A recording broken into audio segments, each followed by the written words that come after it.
ત્યારે રાજ્ય સરકારના પ્રધાન મંડળમાં 3 નવા પ્રધાનોનો સમાવેશ થયા બાદ હવે ખાતાની ફાળવણી પણ કરી દેવામાં આવી છે।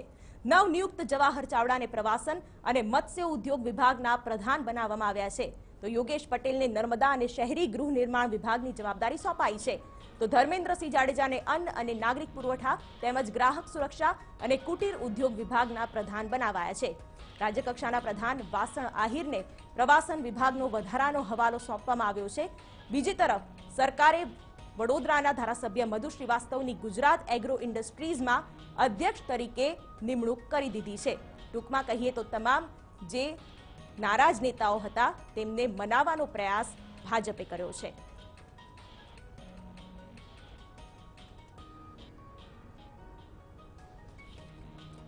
તો આજે જે 3 પ્રધાનોએ ગઈકાલે શપથ લીધા હતા, આજે તમામને ખાતાની ફાળવણી કરવામાં આવી છે। આ તમામ એવા નેતાઓ હતા જેમાં જવાહર ચાવડા કોંગ્રેસથી નારાજ હતા અને તેમણે ભાજપનો કેસરિયો ધારણ કર્યો અને તેમને તરત જ પ્રધાન પદ મળી ગયું।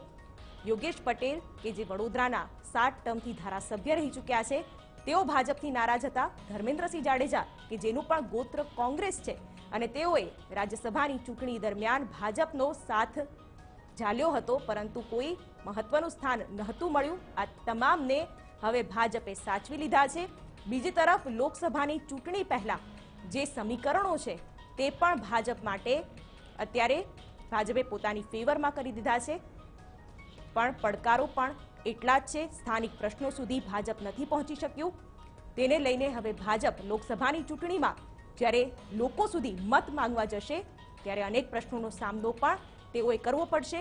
સ્વાભાવિક છે કે પક્ષમાં જ આ પ્રકારની અસમાનતા હોય એટલે વિરોધનો સૂર ભાજપમાં પણ ઉઠ્યો છે, પરંતુ આ અસંતોષ ડામવામાં ભાજપ માહેર છે, એટલે આ અસંતોષ સપાટી પર નથી આવી રહ્યો।